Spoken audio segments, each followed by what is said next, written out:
नमस्कार दोस्तों, आशा करता हूँ आप सब ठीक होंगे, स्वस्थ होंगे, मस्त होंगे। आज की इस वीडियो में हम एसएससी सीजीएल मेंस 2025 के लिए मैथ्स का थर्ड प्रैक्टिस सेट डिस्कस करेंगे। तो चलिए भाई, पहला क्वेश्चन हम देखते हैं। पहले क्वेश्चन में हमें दिया गया boat A starts from point P and travels down stream to point Q at a speed of 10 kilometre per hour in still water.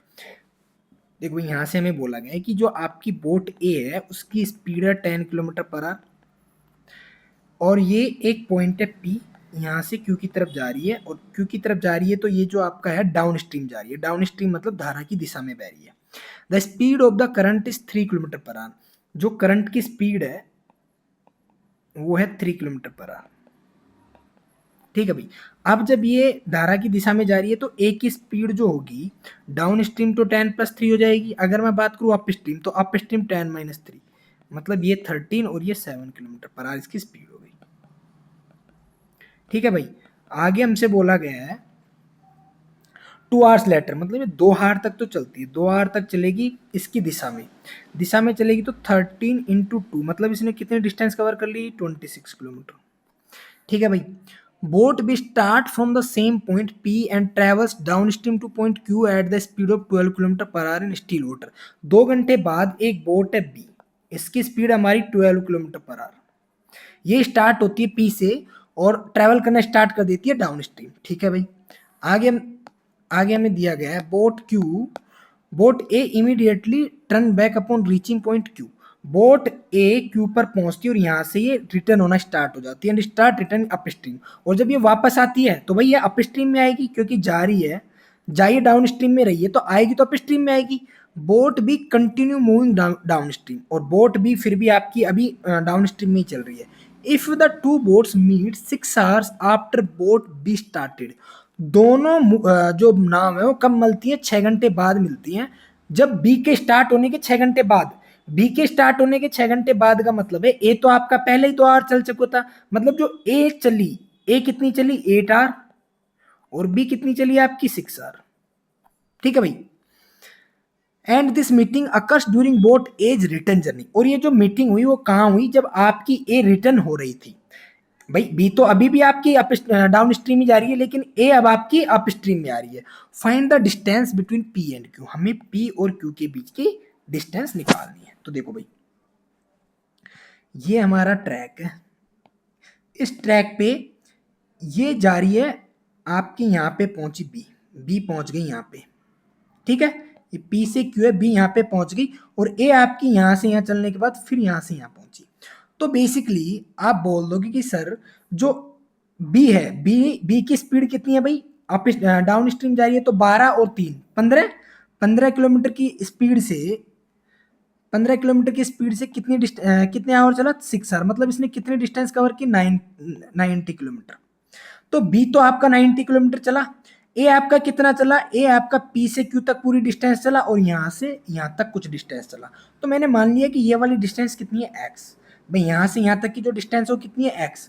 तो और इस पूरी जर्नी में ए को कितना टाइम लग रहा है? 8 आवर। तो आप बोल दोगे कि सर जो ए है, ए ने आपका 90+x, 90+x मतलब पी से क्यू की पूरी डिस्टेंस ये तय की, और इसकी ये जब तय की तो इसकी स्पीड कितनी थी? 13 किलोमीटर पर आवर। और जब ये यहाँ से यहाँ तक x डिस्टेंस कवर कर रही है तब इसकी स्पीड कितनी थी? 7 किलोमीटर पर आवर, क्योंकि तब अप स्ट्रीम में चल रही है। और इस टोटल जर्नी में इसने कितना टाइम लिया? 8 आवर का।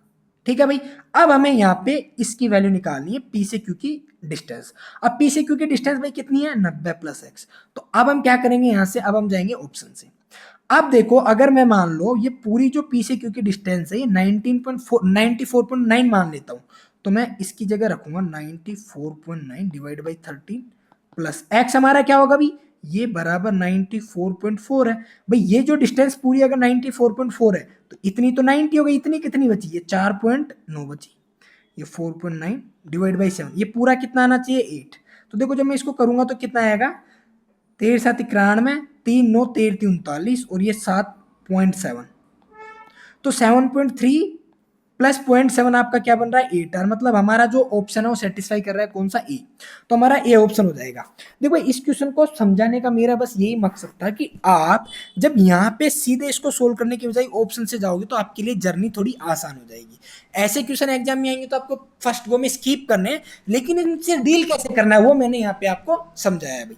ठीक है, आगे क्वेश्चन देखते हैं 2 नंबर। 2 नंबर क्वेश्चन में हमें दिया गया है David received a 5% increase in his sales in the first year and a 25% increase in the second year, bringing his current sale to rupees 168,000. What was his sales 2 year ago? 2 साल पहले उसकी cell कितनी थी? देखो भाई इस question में क्या है, आपको सीधा लिखना होता है 168, ये हो गया। पहले साल कितना इंक्रीज हुआ 5%, 5% इंक्रीज हुआ मतलब 21, तो रहा कितना होगा 20। सेकेंड ईयर में आपका कितना इंक्रीज हुआ 25%, 25% इंक्रीज मतलब कितना हुआ 5, तो इनिशियल कितना रहा होगा 4। 21 का 8 गुना 5 से 4 गुना 4 चौको 16, 16 अट्ठे 128, ये आपका आंसर हो जाएगा। अब आप देखो कुछ बच्चे इसको मैंने करते देखा है ऐसे ऐसे करते हैं भाई। देखो इसमें क्या होगा, इसमें आपका चाहे 2 ही सेकंड ज्यादा लगे लेकिन लगेंगे, तो आपको जब पता है कि ये वाली आपकी फाइनल स्टेज ये वाली बननी है तो आप इसको यहीं से सोल्व करो, ये क्यों लिखना बिना बात में। ठीक है भाई, अगला क्वेश्चन है 3 नंबर। 3 नंबर क्वेश्चन में देखो हमसे बोला गया कि y की वैल्यू क्या होगी। अब हमें यहाँ पे सीधा पता है ये जो दोनों 12 है इसका 36 में भाग देना है, तो 12 या 36, 3 चौक 12, तो 0.4 आपका सीधा सीधा आंसर आ जाएगा भाई। ठीक है, अब इसमें भी आपको क्या करना होता है ना, इसमें आपको पता है कि आप इसको देखो ऐसे लिखोगे 3.6 into Y is equal to 1.2 into 1.2।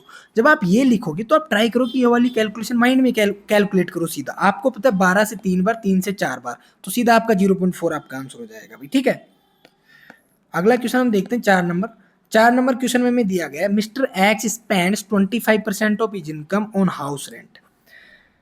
जो रेंट है उस पर कितना खर्च करता है 25%। Okay, 60% on food and medicine, food and medicine पे खर्च करता है 16%। ठीक है भाई, 3/5 of the house rent, house rent का 3/5 कहां पे खर्च करता है children's education.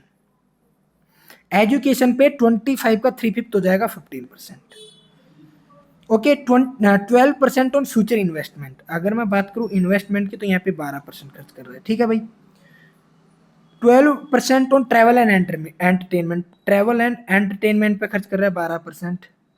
3/4 of the food and medicine on long term saving, saving पे कर रहा है 3/4 of the food and medicine, food and medicine का फूड एंड मेडिसिन का 3/4 कितना हो जाएगा भाई 12%। Now and the rest on miscellaneous expenses, अगर मैं बात करूं मिसलिनियस एक्सपेंसेस की, and the rest on miscellaneous expenses, तो देखो टोटल कितना हुआ 25 और 15 40, 12 12 24 और 16 40 40 80, 80 और 12 हो गया आपका 92, मतलब यहाँ पे कितना आएगा 8% ये यहाँ पे खर्च कर रहा है। हमसे बोला गया if the difference between the miscellaneous अच्छा if the difference between the expenditure on children's education and travel and entertainment, इन दोनों के बीच का डिफरेंस कितना है 3%। 3% की वैल्यू है 4260। आपसे पूछा गया find the miscellaneous expenses, miscellaneous expenses मतलब 8% की वैल्यू हमसे पूछी गई है। तो देखो भाई 3 की कितना गुना है, हम इसको मल्टीप्लाई कर देंगे 8 इंटू 3 एकम 3, 3 चौक 12, 3 दूना 6, 142, तो आपका आ जाएगा 8 दूना 16, 14 इंटू 112 और 113, 113 60 आपका आंसर हो जाएगा भाई। ठीक है, अब यहाँ पे देखो ये पूरा क्वेश्चन आप इसको एग्जाम हॉल में अटेम्प्ट कर सकते हो, आपको पता है कि आपको ये चीजें कैसे लिखनी है, वन गो में कैसे लिखनी है बस। ठीक है भाई, इसमें मेन चीज ये कि अगर आप ये लिखे हो साफ साफ लिखे हो वन गो में तो आपसे हो जाएगा, नहीं तो बहुत ज्यादा टाइम टेकिंग होगा क्योंकि आप इसमें कहीं ना कहीं कंफ्यूज कर जाओगे।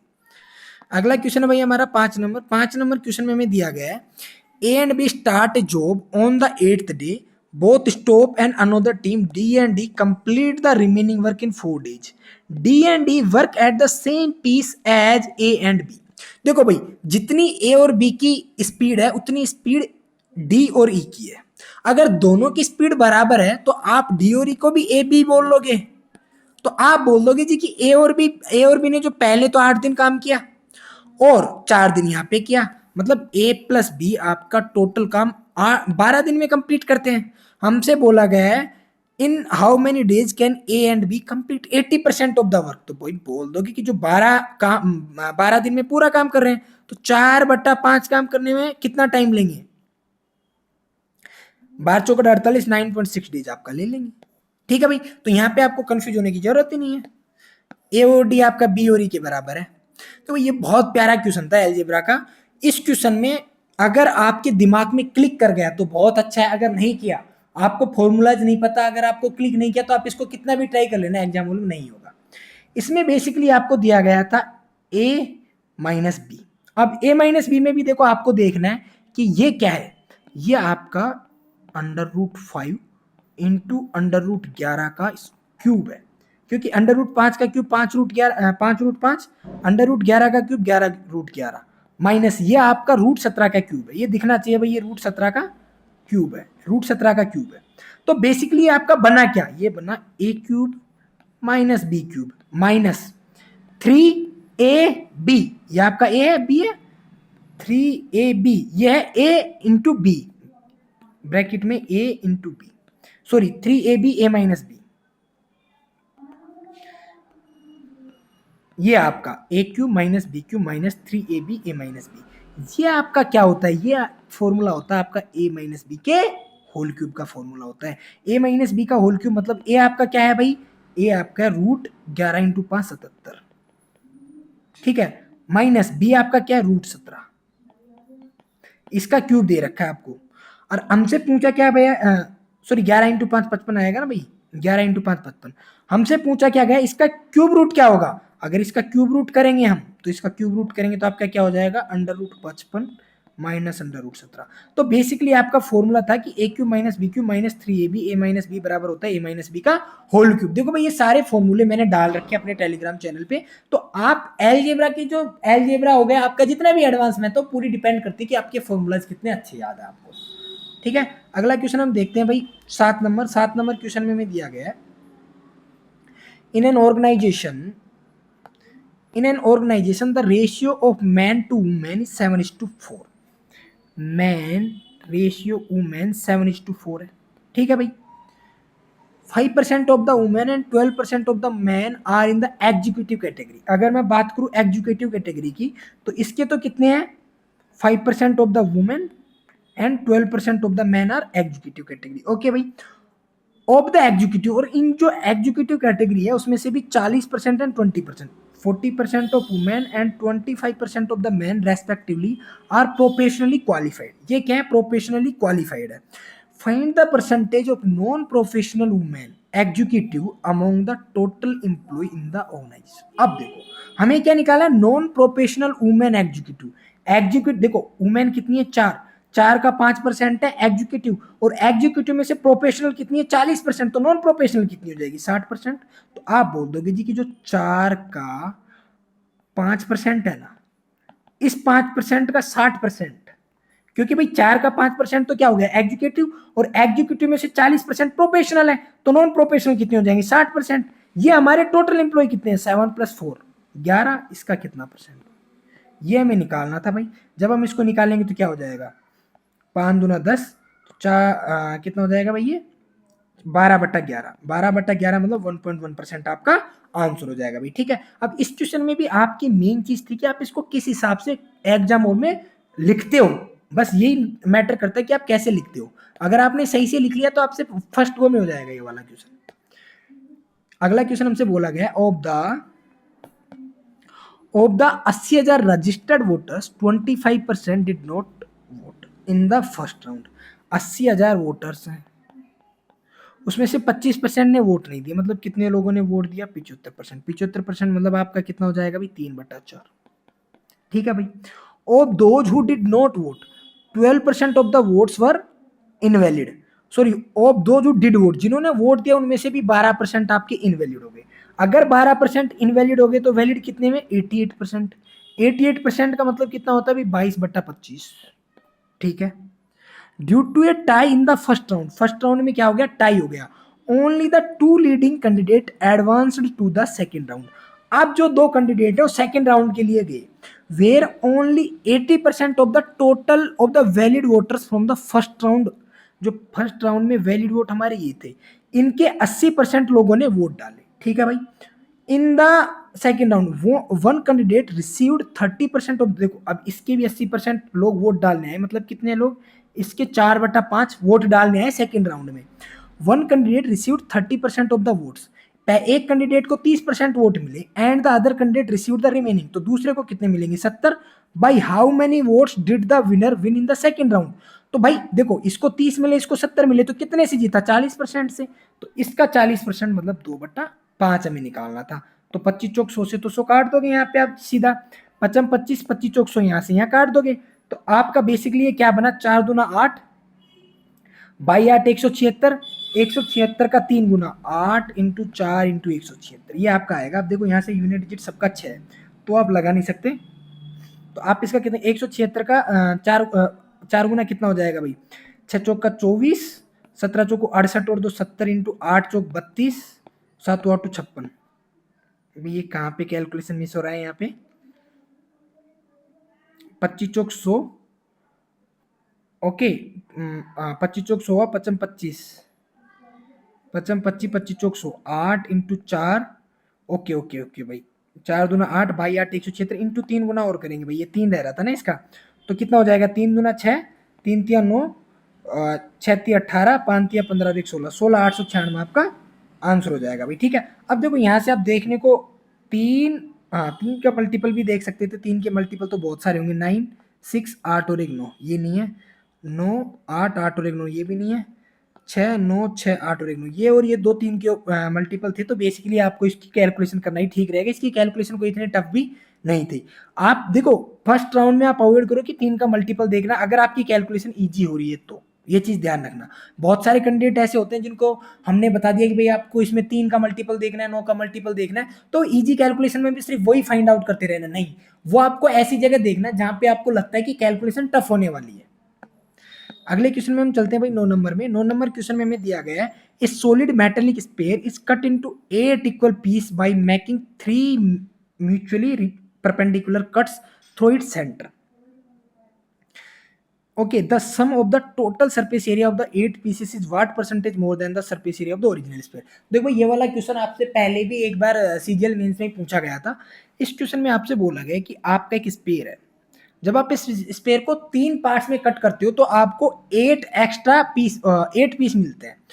तो देखो एक चीज आप ध्यान रखो कि जब आप एक स्फीयर को एक कट के द्वारा 2 पार्ट्स में डिवाइड करते हो ना, तो आपका जो एरिया है, देखो आप ये एक स्फीयर को जब आप इस तरीके से कट करोगे ना, तो ये आपके 2 पार्ट्स में कट हुआ। इस 2 पार्ट में कट होने से आपको क्या एक्स्ट्रा मिला, ये वाला पाई आर स्क्वायर और ये वाला पाई आर स्क्वायर, ये 2 पाई आर स्क्वायर एक्स्ट्रा ऐड हो जाते हैं इसके टोटल सरफेस एरिया में। देखो भाई जब ये गोला था तो इसका टोटल सरफेस एरिया क्या था, 4 पाई आर स्क्वायर, लेकिन जो इसको 2 पार्ट्स में काटा तो इसका जो ये वाला 4 पाई आर स्क्वायर तो अभी भी रहेगा, उसके अलावा एक ये पाई आर स्क्वायर और एक ये पाई आर स्क्वायर, ये दोनों पाई आर स्क्वायर एक्स्ट्रा ऐड हो जाते हैं। तो यहाँ पे देखो आपने इसको कितने कट लगाए, 3 कट लगाए, एक कट में कितना एक्स्ट्रा हुआ, 2 पाई आर स्क्वायर, एक कट में 2 पाई आर स्क्वायर एक्स्ट्रा होता है, तो 3 कट में कितना एक्स्ट्रा ऐड होगा, 6 पाई आर स्क्वायर 3 कट में एक्स्ट्रा ऐड होगा।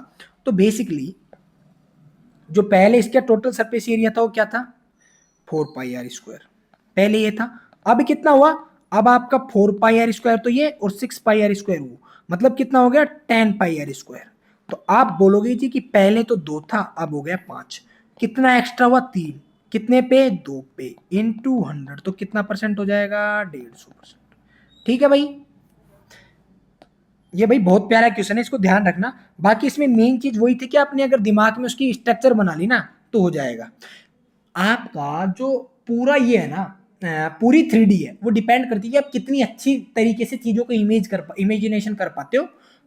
अगर आपने इमेजिनेशन अच्छे से कर लिया तो क्वेश्चन आपके इजी हो जाते हैं। यहाँ से अगला क्वेश्चन आपका है भाई, Praveen and Hemant start a business together, Praveen invest rupees this more than Hemant for 5 months.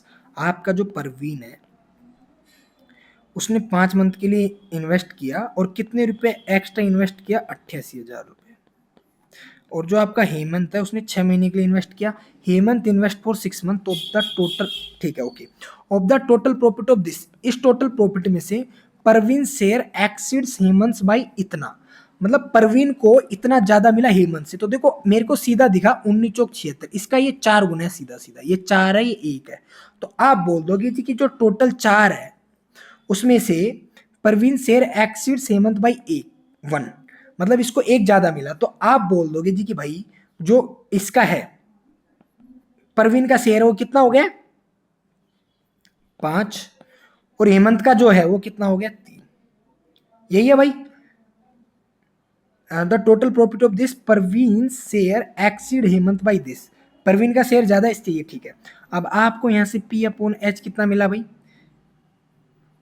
देखो यहां से 5 से 5 गया, 3 से 2 बार गया, बेसिकली जो इनका आ जाएगा वो कितना आ जाएगा 2:1 आ जाएगा। ठीक है, अब 2:1 है, यहाँ से कितना ज्यादा है 1 की वैल्यू कितनी ज्यादा 88,000। भाई इनका इन्वेस्टमेंट का रेशियो आ गया ना P और H का, इन्वेस्टमेंट का रेशियो आ गया 1 की वैल्यू कितनी ज्यादा है 88,000। Find the amount Parveen invest, Parveen ने कितना इन्वेस्ट किया, परवीन ने टोटल दो इन्वेस्ट किया भाई, 88 का 2 गुना कितना हो जाएगा आपका 176। ठीक है, ये वाला क्वेश्चन भी आपका एक बार मेंस में पूछा गया था, एक बार सीपीयू में भी पूछा गया था सेम कॉन्सेप्ट पे, तो आपको ये वाला ध्यान रखना है भाई, इस तरीके से होते हैं। ठीक है, अगला वाला क्वेश्चन है 11 नंबर। देखो भाई इस वाले क्वेश्चन में अगर आपको ये रेशियो में कहीं पे दिक्कत हो ना, ये रेशियो मैंने कैसे लिया है, देखो मैं थोड़ा सा डिस्क्राइब कर ही देता हूँ इसको, हो सकता है आप में से कुछ लोगों को कंफ्यूजन क्रिएट होगा। भाई इसने यहाँ पे 5 महीने के लिए इन्वेस्ट किया, इसने यहाँ पे 6 महीने के लिए इन्वेस्ट किया, इसका इन्वेस्टमेंट इतना था, इसका इन्वेस्टमेंट कुछ एक्स्ट्रा होगा, तो इनको जो प्रॉफिट मिला वो कितना मिला, देखो टोटल कितना था 7632, मतलब टोटल कितना था 4 में से हेमंत को कितना ज्यादा मिला 1, सॉरी परवीन को कितना ज्यादा मिला 1।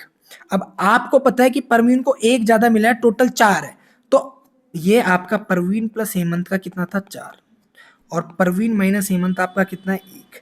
तो आप बोल दोगे जी परवीन कितना हो जाएगा 4 + 1, और हेमंत कितना हो जाएगा 4 - 1, ये बटा 2 करोगे, 2 से 2 कट जाएगा, 4 और 1 कितना 5, 4 - 1 कितना 3।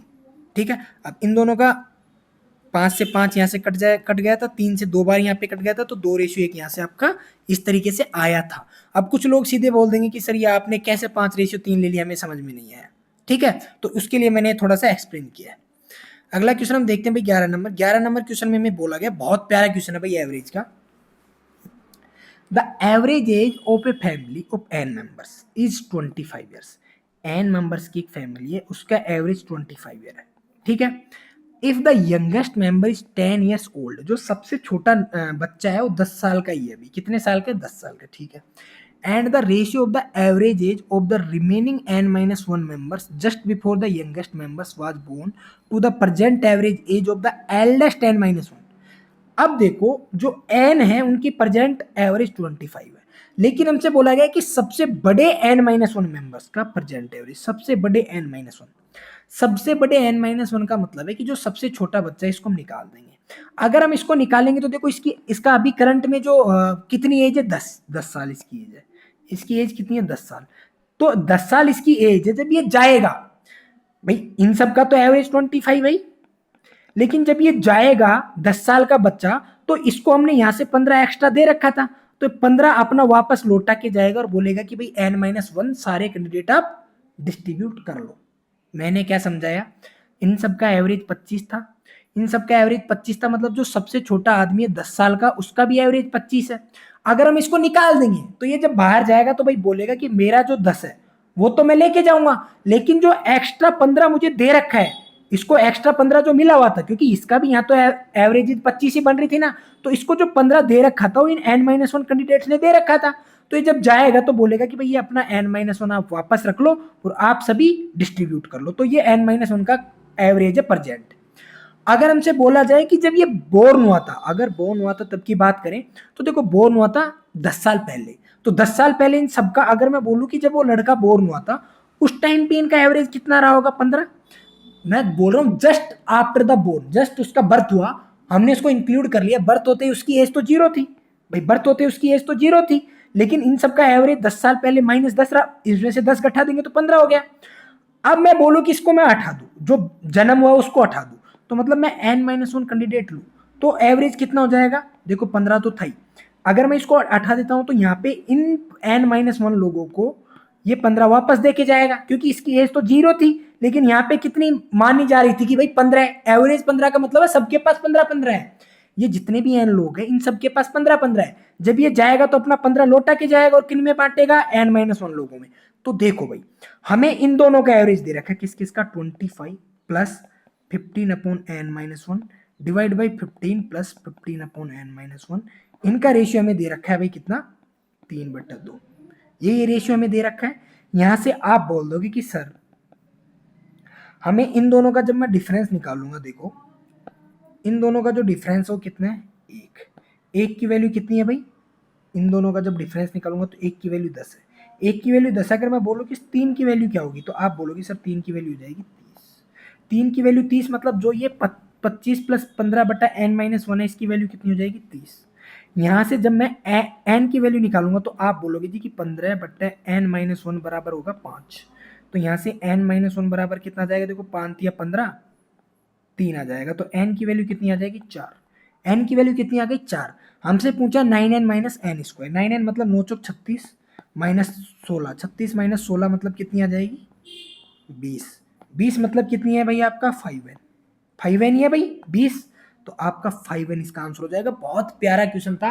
एग्जाम हॉल में आप इसको 100% स्किप करो भाई फर्स्ट राउंड में, मैं कभी भी रिकमेंड नहीं करूंगा कि ऐसे क्वेश्चंस को आपको करना चाहिए, ठीक है। लेकिन बहुत प्यारा क्वेश्चन था, इससे आपके कंसेप्ट बहुत अच्छे हो जाएंगे, ठीक है। अगला क्वेश्चन हम डिस्कस करते हैं भाई 12 नंबर क्वेश्चन में हमसे बोला गया है the number of peacocks in a bird sanctuary was P in the year 2000। 2000 में पी थे।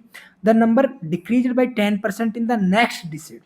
अगले एक दशक में 10% कम हुए, मतलब कितने हो गए, 10 से 9 हो गए। And increase by 50% in the after that, और अगले वाले दशक में मतलब 2000 में 2010 में ये हो गए। और 2020 में क्या हुआ, 15% इंक्रीमेंट, ओ सॉरी 50% इंक्रीमेंट। और 50% इंक्रीमेंट का मतलब कितना हुआ, 2 से 3 हो गया भाई। वो कितना हुआ, 2 से 3, ठीक है। 2 से 3 हुआ मतलब 2020 में कितने हो गए, तो 20 से अपने कितने हो गए, 27 हो गए।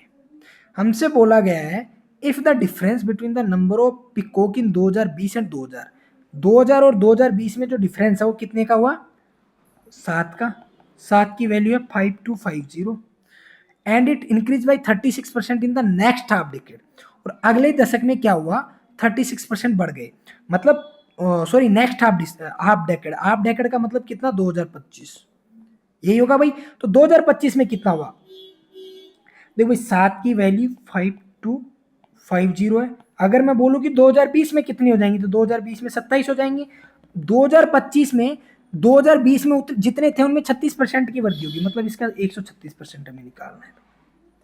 अब ये हमें निकालना है। यहां से जब मैं करूंगा तो देखो कितना आ जाएगा भैया, ये 7-7-49, 7-5-35, 75, 25-75, 25-100, 4 से काटूंगा, 4-12, 4-16, ठीक है भाई। ये आपका आ जाएगा 3 × 27 × 34। और ये आपका जीरो तो आपका यहाँ पे है जो है, जीरो रहेगा ना, हाँ भाई जीरो आपका रहेगा। तो अब आप जब यहाँ से इसको कट करोगे तो यहाँ से आपकी जो कैलकुलेशन आएगी, एक कैलकुलेशन तो ये होगी भाई 9 का मल्टीपल आएगा। 9 का मल्टीपल मैं देखूंगा, 5 और 4 9, 7 और 2 9, एक तो ये है 5 और 4 9, 5 और 2 7 ये नहीं है, 7 और 2 9, 4 और 2 6 ये नहीं है, 5 और 3 8, 8 और 2 10 और 8 18, एक ये है एक ये है, दोनों 8 के मल्टीपल है। यूनिट डिजिट हमारा जीरो आएगा। तो दो ऑप्शन हमारे क्लैश करके तो हम पूरी कैलकुलेशन कर लेते हैं। इसकी कैलकुलेशन इतनी ज़्यादा महंगी हमें पड़ने वाली है नहीं भी। कैलकुलेशन हमारी क्या क्या है इसकी, 3 × 27 × 34, यही कैलकुलेशन है भाई। तो कितना हो जाएगा भैया आपका, जीरो तो आपका ये वाला है, ये आपको 27-51, या फिर आप इसको ऐसे कर लो ना, 4-12 और 3-3 और 1 10 × 27, 27-2 54 और 27-1 27, 27-54, ये आपका आंसर हो जाएगा भाई, ठीक है। इसकी कैलकुलेशन वैसे टफ है नहीं, इजी कैलकुलेशन है। अगला क्वेश्चन है 13 नंबर। 13 नंबर क्वेश्चन में हमें बोला गया है, ये बहुत प्यारा क्वेश्चन है भाई, प्रॉफिट एंड लॉस का। इसमें हमें बोला गया candy shop owners buy 3 kinds of candies, red blue and green. कौन कौन सी है, red blue and green. Okay, red candies are purchase at 3/4 रुपए बटा मात्रा 15/3, एक की वैल्यू आ गई भाई। ब्लू कैंडीज 4/18/4, एक की वैल्यू यहाँ पे आ गई। एंड ग्रीन कैंडीज 5/22, 22/5, इसकी वैल्यू एक एक की वैल्यू आ गई। हमने यहाँ पे 3 खरीद ली। हमसे बोला गया इनको इन्होंने मिलाया, ये 1 ले रहा है, ये भी 1 ले रहा है, लेकिन ये कितने ले रहा है 2। इस तरीके से इसका मिला दिया, तो ये जो हमारा है कॉस्ट प्राइस का रेशियो आया। और जब ये तीनों को बेच रहा है, ये sells all the mix candies at ₹3 4 10। जब ये सेल कर रहा है तो क्या कर रहा है, सेल में 10 में 3 सेल कर रहा है। और टोटल कितनी है देखो, 1 2 और 2 4, कितने की, 4 की। भाई 4 खरीदी है, 4 ही हमने बेच दी। ये बस बेसिकली हमें इसका रेशियो निकालना है। इसका रेशियो निकालेंगे, यहाँ पे 5 आ जाएगा, यहाँ पे कितना आएगा भैया, यहाँ पे आपका आ जाएगा 4 चौको 16 और 4 पंजो 20। यहाँ पे आपका कितना आ जाएगा, कितना आ जाएगा भाई, 22 दूना 44, 5 8.4 सॉरी 8.8 हमारा यहाँ पे आ जाएगा, 44 का 2 गुना, ठीक है। तो ये कितना हो जाएगा भैया आपका, ये आपका हो जाएगा 5 और 4 9 और 8, 5 और 4 9 और 9 और 8 17, 17 और 1 18.13, यही हो गया भाई। और ये तो इसका एसपी हो गया, और सॉरी सीपी हो गया। एसपी की मैं बात करूँ तो कितना हो गया, ये 40/3, 40/3 मतलब ये कितना हो गया भैया आपका,